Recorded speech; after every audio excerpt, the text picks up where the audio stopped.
At Columbia University today, the faculty flooding the campus in protest. Professors and researchers blasting university leaders for caving to a series of demands from President Trump in order to secure federal funding, and calling for the release of graduate student Mahmaud Kahlil. In the last few weeks, we've endured one crisis after another.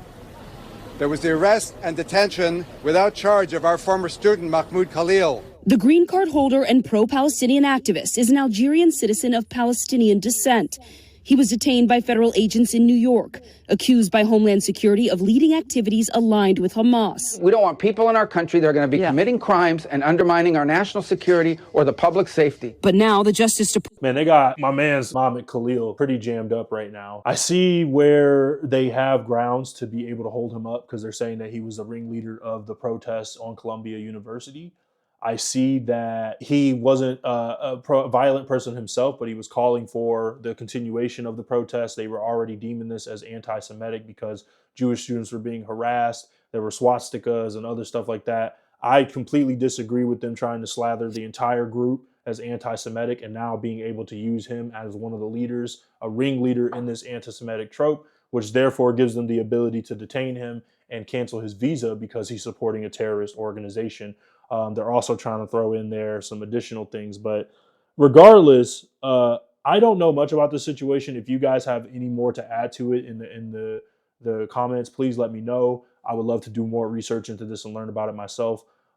Yeah, let's just get back into the video. Department filing new allegations against Kahlil, accusing him of breaking the law by failing to disclose membership in certain organizations in his permanent residency application, including that he was a member of the United Nations Relief and Works Agency for Palestine Refugees, a member of Columbia University Apartheid Divest, and that he was employed by the Syria office in the British Embassy in Beirut after 2022. According to U.S. Citizenship and Immigration Services, it's considered fraud to misrepresent facts and conceal group memberships on such forms. Kahlil's legal team did not comment on the allegations, but called the government's last-minute addition desperate. They've added some sort of preposterous charges about some supposed inconsistency on his application, which we can deal with in the immigration court. Kahlil had initially been arrested under a rarely used immigration law, which gave the Secretary of State the authority to deport someone if it's determined that the person would have serious adverse foreign policy consequences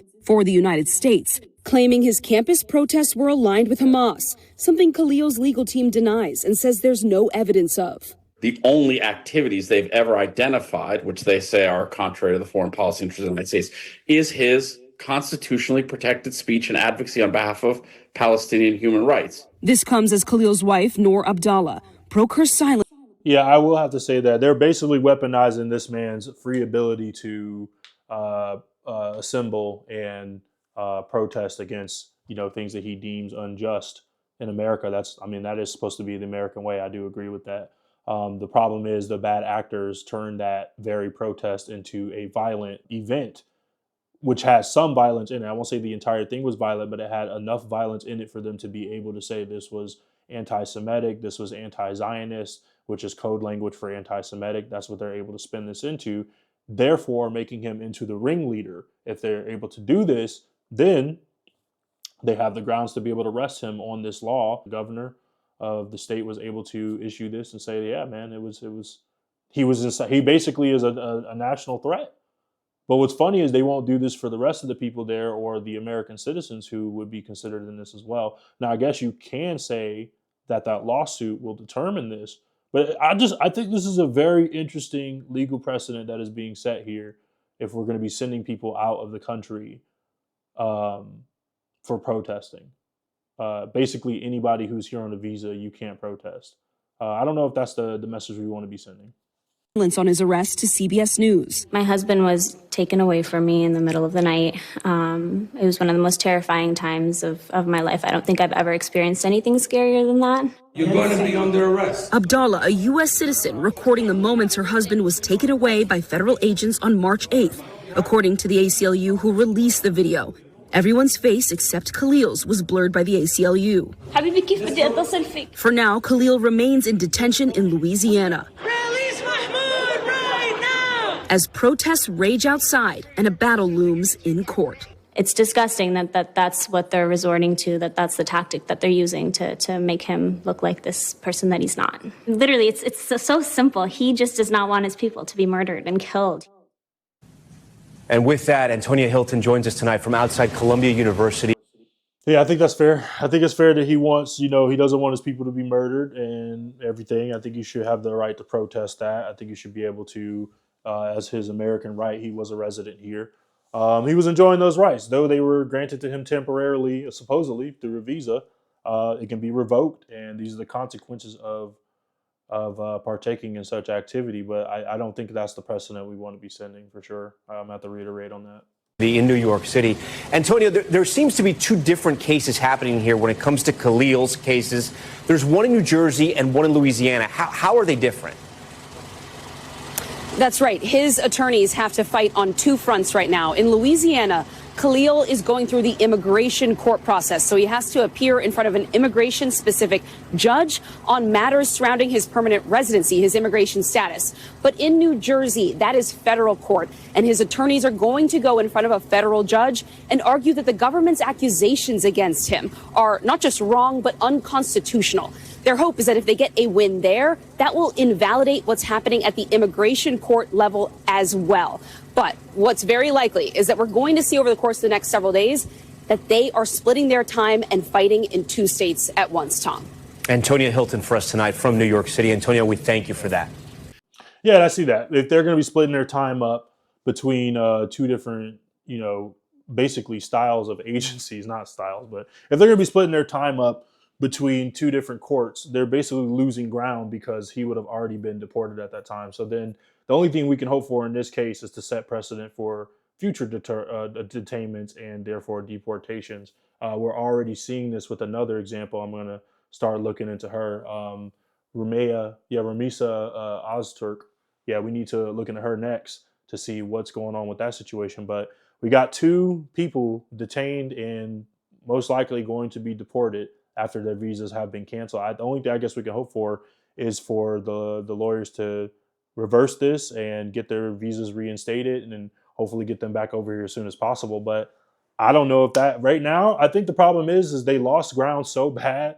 The Democrats lost this election so bad and lost ground so bad by allowing so many bad actors to run wild in all of these demonstrations, whether it comes from immigration or it comes from people who are here legally or even the illegal immigration. Like there was the rampant allow it and just negligence about it.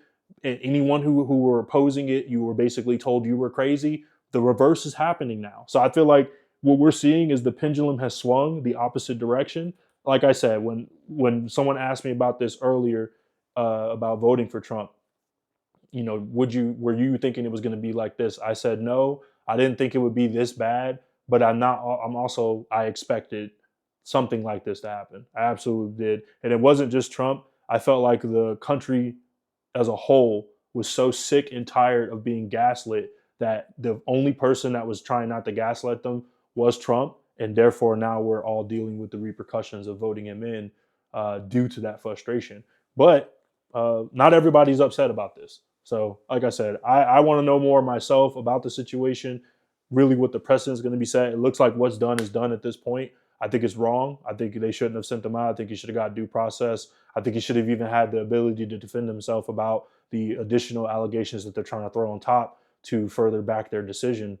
I think this was just done incorrectly, but the only way for it to be corrected is for it to go through the courts and be set correct. And then that precedent has to be followed from here on out. But best believe the pendulum has swung so far that they're going to try to push the envelope as every time they get the opportunity to. So it's unfortunate, but we're going to see how this develops and turns out.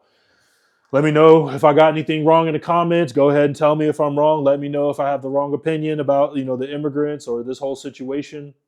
If you did enjoy the content, or even if you didn't like it, dislike it, give me some feedback on this and share it if you really enjoyed it. But this is 657 from Inselbergmedia, and this has been us talking about Mahmaud Kahlil and his fight for his residency here in the U.S. This is crazy, man.